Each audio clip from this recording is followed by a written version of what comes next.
ideia surgiu de uma caminhada de 30 anos, no momento dela, que é de um grupo de pesquisa que lida com a questão da dimensão da sexualidade no ser humano e os seus reflexos em processos de educação sexual, especialmente na formação de professores. Né? O grupo de pesquisa chama EduSex, Formação de Professores de Educação Sexual. E nessa etapa nós estamos preocupados com a produção de materiais que sensibilizem os professores sobre essa dimensão.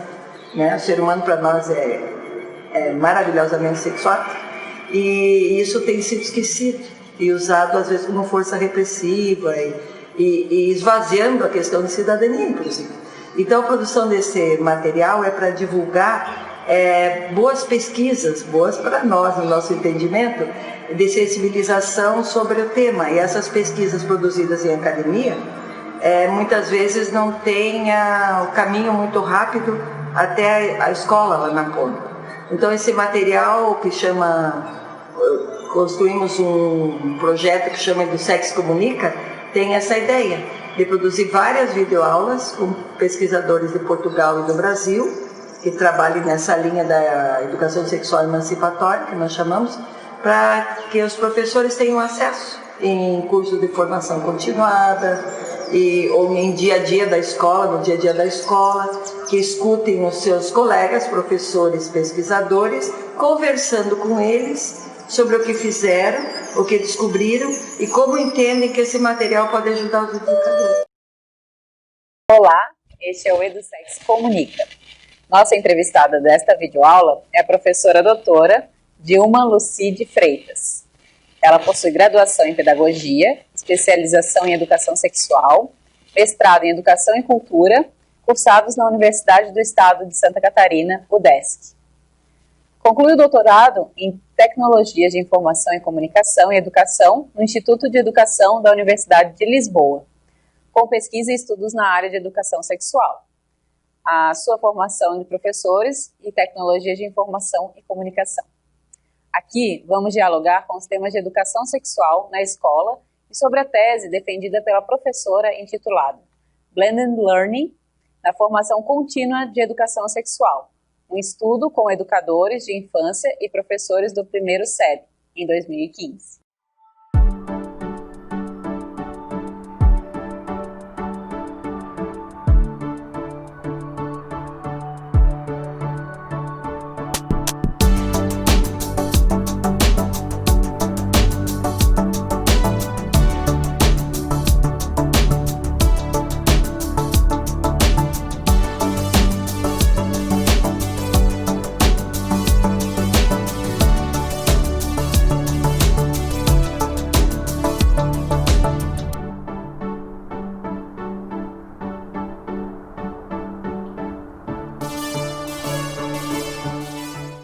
Com certeza. E quando fui fazer o meu doutorado lá, eu já tinha a experiência aqui como especialista e mestre na área da educação sexual e professora da disciplina de educação sexual aqui na Universidade do Estado de Santa Catarina, no Centro de Educação à Distância, durante 10 anos. E também dos anos que eu desenvolvi um projeto de educação sexual intencional num colégio Coração de Jesus, como professora, né, trabalhando também nessa área. Essas experiências todas me mostraram o quanto ainda essa temática é polêmica. Quando cheguei em Portugal, apesar de que lá em Portugal existe uma lei que obriga ou legitima, vamos dizer assim, o trabalho intencional da educação sexual na escola, às vezes parece que o fato de haver uma lei, isso foi sempre uma discussão que a gente teve aqui, quem sabe se uma legislação facilitava, não é, a inclusão do trabalho intencional na escola, porque é sempre bom lembrar que a educação sexual acontece em todos os espaços, o tempo inteiro, mas quem sabe se uma lei legitimaria o trabalho, legitimava e daria mais confiança e força para os professores. Pela experiência que eu tive em Portugal, eu posso vos garantir que não é garantia de nada. Então, é um assunto polêmico e controverso aqui no Brasil e lá em Portugal ainda mais, por ser um país com raízes mais tradicionais, mais católicas, um povo mais fechado, diferentemente, né, dos brasileiros que são mais abertos, entre aspas. E é polêmico porque, claro, envolve uma diversidade de valores éticos, morais, religiosos, que envolvem a família, não é? E é difícil encontrar dentro da escola um consenso, não é, com relação a esses diferentes valores relativos às muitas temáticas da sexualidade. E o fato dos professores não terem formação nem inicial, nem continuada nessa temática, faz com que ele ainda seja um tema mais controverso e polêmico do que, na verdade, ele poderia ou deveria ser. Porque quando se tem a formação inicial, a formação adequada ou contínua ou continuada, com certeza essa polêmica, essa controvérsia, ela se dilui substancialmente, porque um trabalho fundamentado teoricamente dá esse respaldo. Então, com certeza, é polêmico e controverso por causa disso, pela multiplicidade de valores que envolvem os temas do sexo, da sexualidade e da educação sexual, e pela falta de formação de professores. Essa é a minha concepção.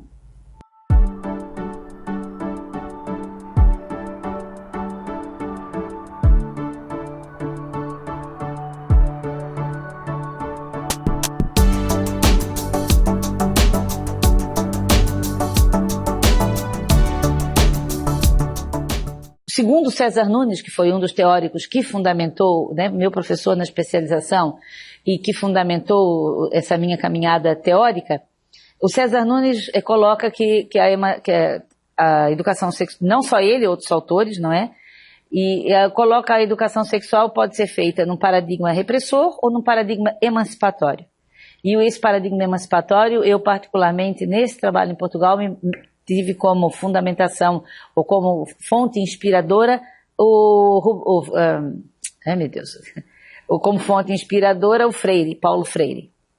Então, segundo o César Nunes, o paradigma repressor, ele pode ser, a educação sexual acontece sob a vertente normativa institucional, médico-biologista ou o que ele chama de terapêutico descompressiva.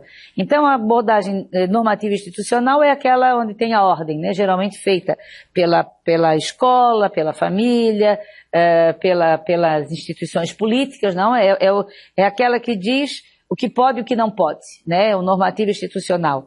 O médico-biologista é aquela vertente que trata da temática da sexualidade, do sexo, da sexualidade, sempre numa vertente médico-biologista. Então, nos programas escolares, por exemplo, aí tem as DST-AIDS, tem métodos contraceptivos, fala sobre doenças, gravidez, riscos para a saúde. A terapêutica normativa, quando aparece nos currículos escolares, ela aparece para cercear, amedrontar, e isso a gente vê muito, né? O foco da educação sexual é nessa perspectiva de prevenir para não fazer pelo medo, pela repressão, pelo não. E o terapêutico descompressivo, segundo o que o Nunes determina como terapêutico descompressivo, é aquela abordagem que é muito usada especialmente na mídia, não é na mídia, e assim, aquele discurso em que, por exemplo, como conseguir um homem, né? Como ter orgasmos múltiplos, não é? É esse aspecto, é essa abordagem da educação sexual que descomprime no sentido assim, antes era tudo proibido, agora não deveria fazer, era proibido. Agora tem que se fazer, né? Porque tudo é permitido. E eu gosto de dar um exemplo bem claro. Por exemplo, no meu tempo, quando eu era jovem, tinha lá meus 15, 16 anos, não faz muito tempo, como vocês podem ver. Ser virgem era um valor, por exemplo, para ser bem claro, para explicar essas três vertentes, né? Ser virgem era um valor. Então, na educação sexual que eu recebi, não é, na minha família, em casa, era que eu deveria manter a minha honradez, a minha virgindade, porque isso era típico de uma mulher digna, e se eu não fizesse isso, provavelmente eu não conseguiria depois arrumar um casamento, um marido. Então esse era um valor, e a educação sexual na normativa institucional era assim que era o discurso que me era feito. O discurso médico-biologista nessa fase, olha, né, cuidado porque se por acaso tu podes engravidar, nem todos os métodos contraceptivos são seguros, né, romper o ímen sangra, vai doer, né? Então era o discurso, né, médico normativo em cima da questão da virgindade. E o discurso terapêutico compreensivo agora a virgindade perdeu o seu valor. Então, assim, ninguém mais é obrigado a ser virgem. Todo mundo deve. Porque uma menina, por exemplo, no meu tempo, era uma vergonha, se eu tivesse meus 15, 16, 17 anos, se eu não era mais virgem, eu tinha vergonha de dizer que eu não era mais virgem. Hoje, uma menina de 18, não vamos nem chegar no 15, né? De 15, 16 anos também, 18, se ainda não teve a sua primeira experiência sexual, tem vergonha de dizer que ainda não teve. Né? Então, assim, saiu de uma vertente da proibição, do normativo institucional, para outra vertente chamada terapêutica descompressiva, que descomprime tudo. Né? Então, e aí, hoje em dia, uma jovem, né, que não teve ainda a sua experiência sexual, tem vergonha de se colocar. Todas essas três vertentes, elas são características de uma educação sexual repressora, que é aquela que, contrariamente à educação sexual emancipatória, é aquela que tu não tens escolha, não é? Tu segues normas normas da medicina, normas da psicologia, normas da igreja, normas da família, mas sem a tua opinião crítica, né? Sem a tua avaliação crítica, sem a tua decisão, possibilidade de decisão e de escolha. E a educação sexual numa perspectiva emancipatória é essa que reflete com os jovens, reflete com os homens, reflete com as mulheres, sobre esses valores que são impostos, não é? Relacionados a estereótipos de gênero, todos os valores que envolvem a sexualidade, o sexo e a sexualidade, levando essas pessoas a fazerem uma avaliação crítica, a compreenderem, não é, a sua construção histórica. A gente parte do princípio de que a sexualidade é uma construção histórica, tudo tem uma razão de ser, não é porque que no meu tempo eu era obrigada a ser virgem e agora não é mais obrigada a ser virgem. Tem aí por trás uma série de fatores, não é, econômicos, culturais, que envolvem essa questão.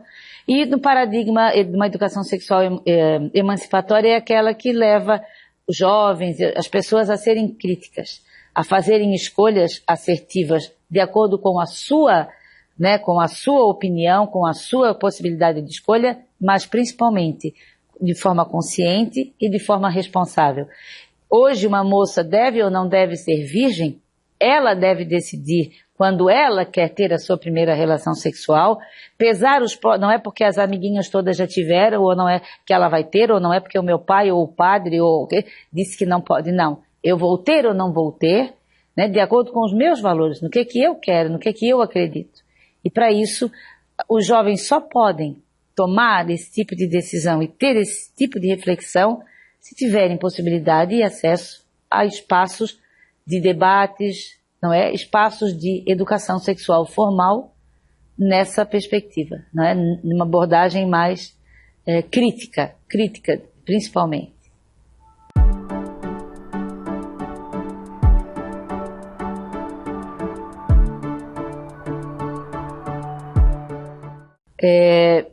O primeiro, não existem receitas prontas, né? Como disse, como foi colocado na pergunta, e essa é uma preocupação que uma das frustrações que às vezes a gente, como professora nessa área, percebe, é que em muitos cursos de professores que a gente faz, ou em muitas aulas que a gente dá, ou já deu, sempre vem aquela expectativa, né? Agora eu vou sair dali com uma receita de como fazer educação sexual. O dia que vocês estiverem num curso ou numa aula, que vocês saírem com essa receita, questionem, duvidem, né, desse espaço, porque é muito preocupante, porque um trabalho de educação sexual numa perspectiva emancipatória, o primeiro passo é conhecer, avaliar e reconhecer o contexto onde ela vai ser realizada, né? Ver qual é aquela população, quem é que está ali naquela, né, que população é aquela, quais são os valores daquela escola, que seja, vamos falar, né, ou daquela família.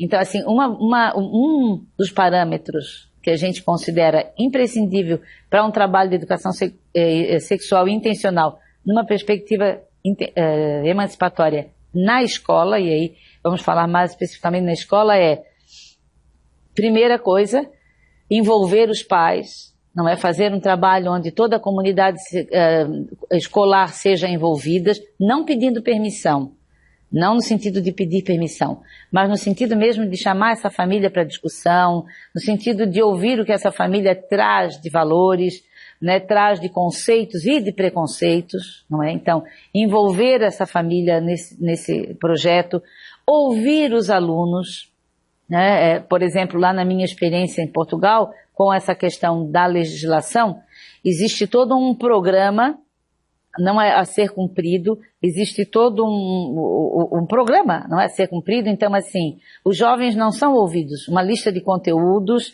uma lista de metodologias e de passos, e eu pessoalmente, quando trabalhei como professora nessa área, neste colégio que eu já referi, eu começava sempre pelas dúvidas e questões dos alunos.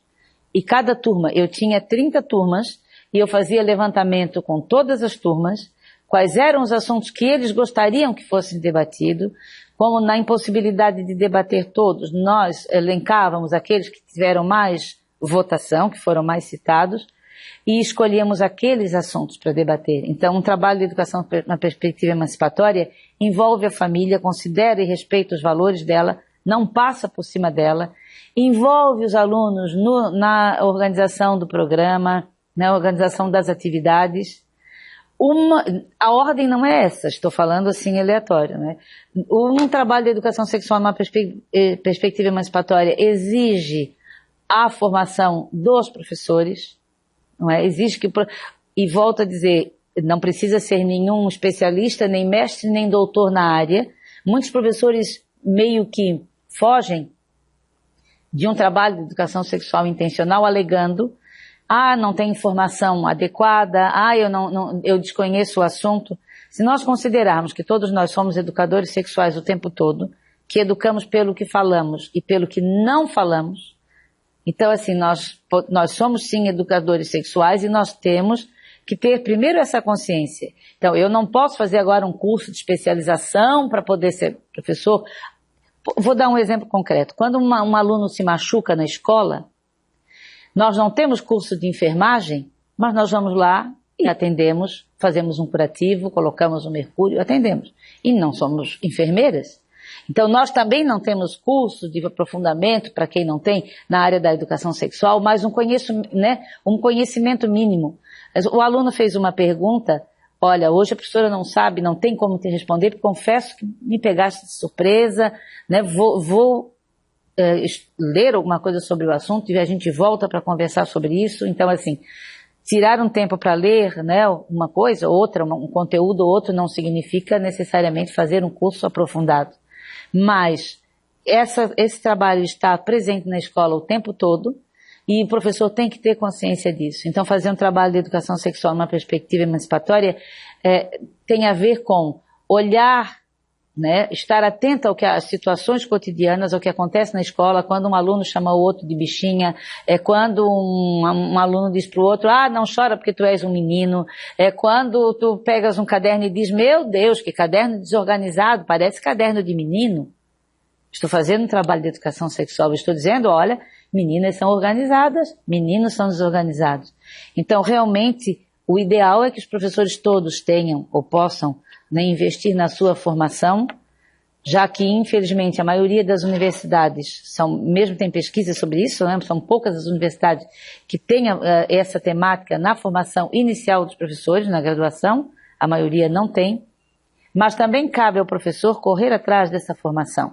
Já, né, foi esse tempo em que, em todas as áreas e nas outras profissões, as pessoas correm atrás de formação continuada e está na hora, e como professora eu digo, vejo que há uma carência na nossa área profissional. Como professor eu vejo que existe uma certa acomodação, esperando que as coisas venham de cima para baixo, e os professores têm sim que correr atrás, porque o mercado de trabalho exige, porque as crianças que nós temos hoje, os jovens e os adolescentes, precisam de professores atualizados. Então, precisa sim que o professor invista também na sua formação, se não inicial, mas continuada.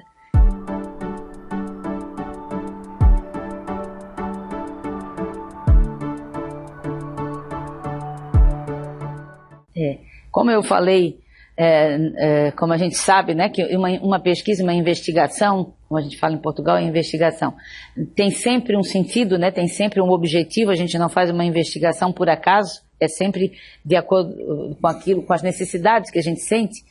Quando eu fui fazer a minha pesquisa em Portugal, eu escolhi o público-alvo, né? O meu tema era formação de professores em educação sexual, só que o meu doutorado era nas tecnologias, na universidade. Então, o que eu fiz foi, que eu sempre fui uma área apaixonada, até justamente pela minha experiência aqui em EAD, que eu fui professora aqui na UDESC.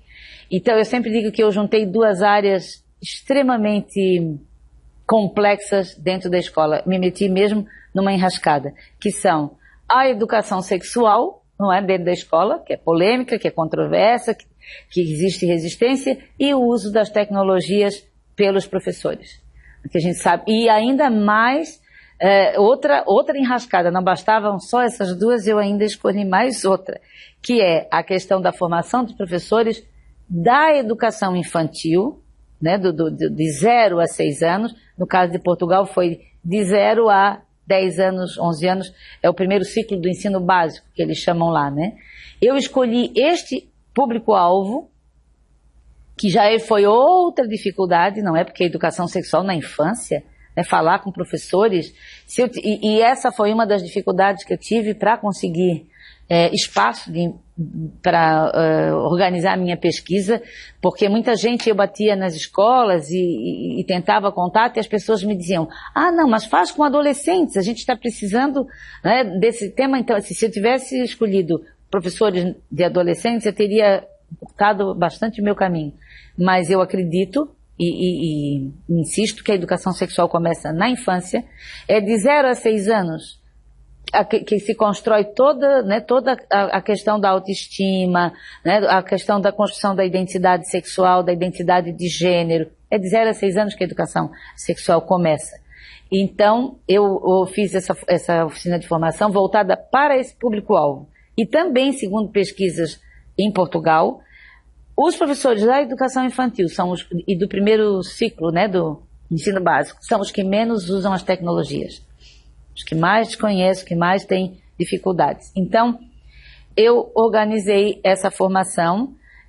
Foi difícil conseguir meu público-alvo, porque batia nas escolas né, um país estranho, sem conhecimento.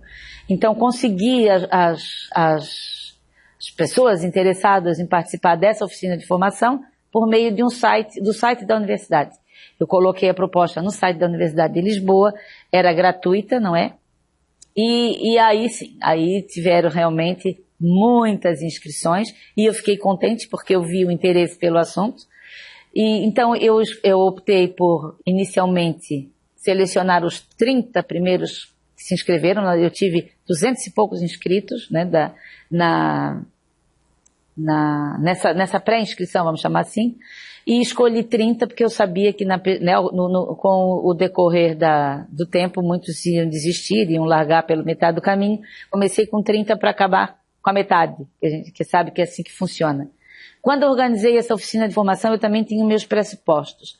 O primeiro, né, além de trabalhar com professores de educação infantil e primeiro ciclo, tinha que ser uma formação longa, que esse é uma outra tese que eu defendo. É muito importante que tenham formações curtas, não é? Cursinhos, workshops, mas para mudar comportamento, não é uma formação de 20, 30 horinhas, ainda mais à distância, que vai mudar comportamento. Os professores precisam ter tempo para ler, para assimilar aquilo que leram. Então, a minha formação, que foi outra crítica que eu recebi, uma formação de 6 meses, quer dizer, quem é o professor que vai tirar do seu tempo e ficar 6 meses participando de uma formação? Foi outra crítica que não acreditaram, né, que daria certo. E esta também foi uma outra razão que eu escolhi a modalidade que nós lá chamamos blended learning, mas na verdade é a modalidade mista, né, metade parte presencial, parte à distância. E aí, outro pressuposto meu.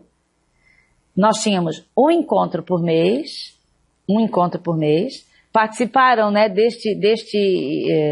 meu estudo foram 8 dos 30 que começaram, 11 finalizaram, quase 15, quase cheguei na minha meta, porque os 3 que distanciaram aqui, 4, foi mesmo assim já no finalzinho, problemas de saúde, problemas que extrapolaram a sua capacidade, mas 11 continuaram. Então o curso acontecia uma vez por mês, nós tínhamos um encontro sábado a manhã inteira na universidade, íamos para a universidade, um sábado por mês nós tínhamos encontro presencial.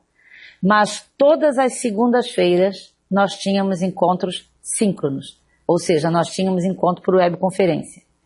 Esses encontros não eram obrigatórios, eram livres, participava quem podia, quem tinha.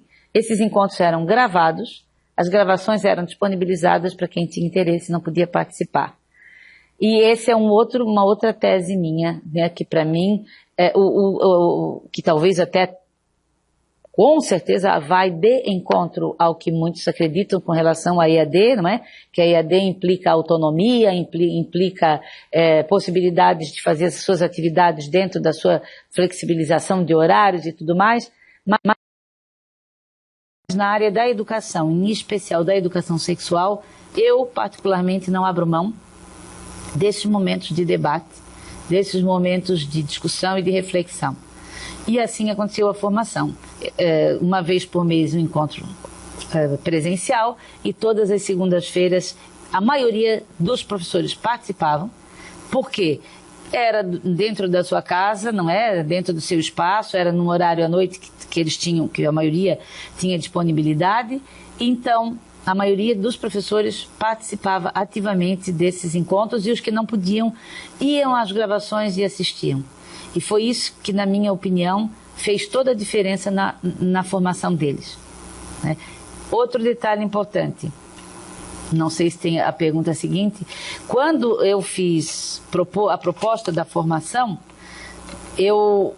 a proposta da formação era, né, formação de educadores em educação sexual, né, uma questão que se faz urgente, não é? E não falei nada em tecnologia. Os professores foram fazer uma formação em educação sexual.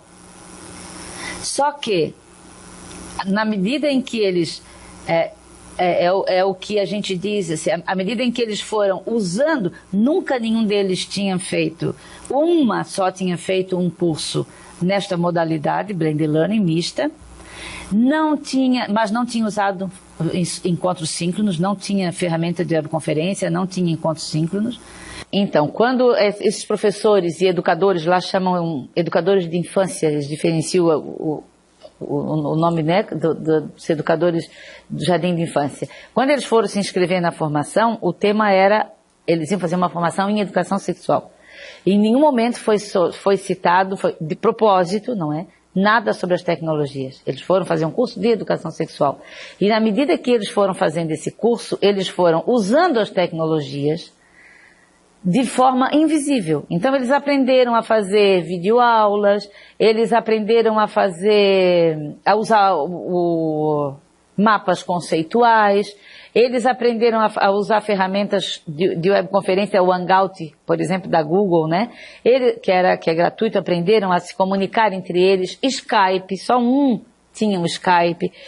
Em alguns momentos eles se reuniam nos pequenos grupos usando o Skype, usando o Hangout. Então, foram experiências novas, a maioria não desconhecia totalmente essas ferramentas, não é? Essas aplicativos e ferramentas.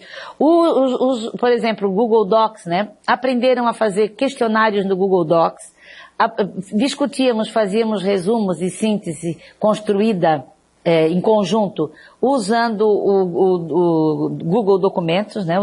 Então, assim, eles foram aprendendo a usar esses aplicativos e essas ferramentas sutilmente. Na medida que iam precisando, a gente dava o apoio e devagarinho eles foram se enturmando, se inteirando dessa questão, sem se dar conta, simplesmente usando. Assim como hoje, que essa é a nossa perspectiva do uso das tecnologias na educação, assim como a educação sexual, também as tecnologias, eu talvez não veja esse tempo chegar, que a coisa está muito lenta, não é?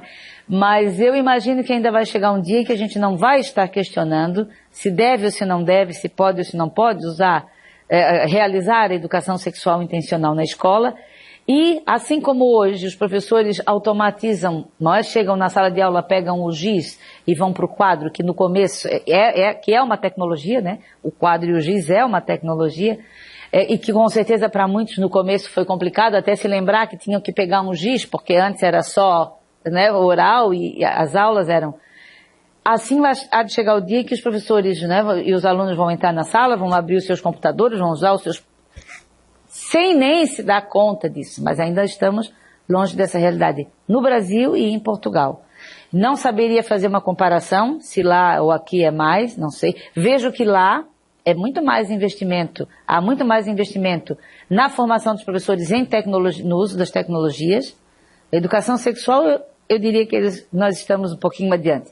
Mas na formação de professores e a utilização das tecnologias, eles estão à frente. Mesmo assim, os educadores de infância ainda são os que menos usam. E o interessante, né, foi viver essa experiência, eles entrarem em contato com todas essas tecnologias de forma sutil, invisível. Eles iam usando normalmente. Assim como a gente pega um lápis para pintar um desenho, eles baixavam um mapa conceitual e aprendiam a usar a ferramenta do mapa conceitual, e aprendiam a usar as flechinhas, e aprendiam a construir um texto colaborativo numa Wikipédia da vida. Então, assim, tudo muito sutil, né, invisível. E no final das contas, o que foi interessante nas conclusões deles é que eles no final se deram conta de que eles foram para fazer uma formação em educação sexual e acabaram fazendo 2 formações. Fizeram uma formação na área da educação sexual e fizeram formação na área das tecnologias. Aprenderam a usar e continuam usando, que depois eu fiz uma pesquisa um ano depois de acabar a oficina de formação, eu fiz uma nova pesquisa com eles, e eles continuaram usando muitas das ferramentas que aprenderam a usar lá, e continuaram a fazer o trabalho de educação sexual intencional na escola, né, que acho que foi para mim, foi uma forma de comprovar a minha teoria, né, de que o tempo da formação é importante, a metodologia da formação é importante. Eu fui com um programa para a formação, mas eu fui com uma proposta de programa. Esse programa não estava fechado. Depois, apresentei aos professores e eles modificaram comigo quais eram as necessidades e os interesses deles, assim como acontece com os alunos na formação de professores. Eu acho isso fundamental, não é? Partir das necessidades, da realidade dos professores, e eles fizeram isso comigo. Eu tinha um programa e esse programa foi readaptado com temas e necessidades deles, e eles se sentiram, e isso fez com que eles se sentissem parte da formação, que a formação não veio de cima para baixo, a formação foi construída com eles, e isso eles colocaram também nas falas, né? A gente fez parte, a gente construiu essa formação juntos, e isso fez com que eles também se sentissem mais comprometidos com todo o processo, né, das leituras que tinham e dos encontros que nós tínhamos.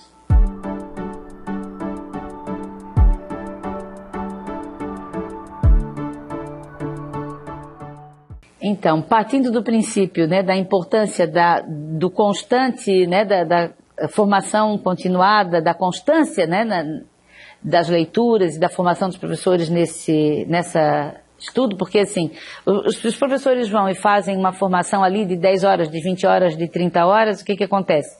Vem para a escola motivado, não é? Cheio de sonhos e de projetos, e chega lá na escola, encontra uma barreira aqui, uma barreira lá, e entra no cotidiano, na rotina da escola, e acaba murchando, né? Toda essa empolgação acaba se esvaecendo toda essa proposta, e daqui a pouco está de novo lá, né, fazendo as coisas do mesmo jeito e não investindo mais. Começam a aparecer as dúvidas também, porque ele vai para a escola para botar em ação aquilo que ele aprendeu lá naquele curso, naquele workshop, depois não tem com quem discutir, não é? Com quem conversar, com quem tirar as dúvidas.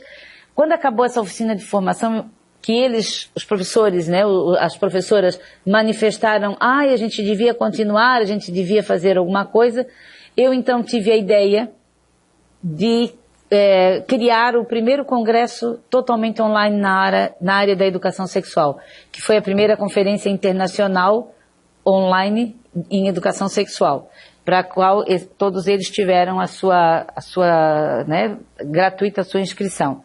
Fizemos esse congresso, aí ficou, acabou agora o congresso, tá? E aí como é que eu vou fazer para que esses professores continuem, para que eu continue tendo contato com esses professores, para que eles continuem tendo um espaço de formação continuada, onde eles possam né, continuar atualizando os seus conteúdos, quando eles possam até ter alguém para contato, para perguntas. Foi aí que eu também desenvolvi, criei o projeto Web Educação Sexual, em parceria com universidades do Brasil e de Portugal, que é um projeto que já tem 4 anos, está em ação ainda, não sei até quando, porque realmente desenvolver um projeto só gratuito, sem nenhuma verba, é muito complicado. Mas no que consiste o projeto Web Educação Sexual? Que é justamente isso, pensando na importância de continuar investindo na formação dos professores, dando possibilidade desses professores discutirem, né, com as mais variadas temáticas dentro da sexualidade. Uma vez por mês, nós temos uma webinar gratuita. Cada etapa do projeto tem um tema. Uma vez por mês tem uma webinar gratuita, que é organizada por alguma das universidades, né, dessas 4 universidades organizadoras. Quem não pode assistir ao vivo tem direito, né, está lá acessível, a gravação está lá disponível. E no final de cada etapa, que é por semestre, cada etapa, ainda pode vir a receber um certificado de formação continuada, né, dessas universidades, que foi uma maneira que a gente achou de estimular e motivar esses professores a participarem no projeto. Então, o projeto Web Educação Sexual, se forem lá na internet, colocarem, né, Web Educação Sexual, tudo pegado, Web Educação Sexual, vão encontrar lá no nosso site são 4 anos, são 6 vezes 4, são 24 no mínimo, 24 webinários sobre temas variados, estão lá disponíveis para serem usados pelos professores, numa reunião de pais, num espaço de formação de professores, ou mesmo pessoalmente, né, tirar as suas dúvidas ou ampliar os seus conhecimentos, né, na área que interessa, além de poder ter o contato com a gente, que tem lá todos os nossos contatos, né, uma dúvida, uma ajuda, a gente está sempre tentando dar esse apoio. Mas o projeto Web Educação Sexual e a Conferência Internacional Online de Educação Sexual foram 2 ações que se desdobraram dessa tese de doutorado, que é uma forma da gente continuar envolvendo os professores, porque nós acreditamos na importância e necessidade de leitura e formação continuada. Momentos específicos são muito bem-vindos e valiosos, mas essa constância faz com que os professores não desanimem, né, não desestimulem e continuem fazendo o seu trabalho. Obrigada.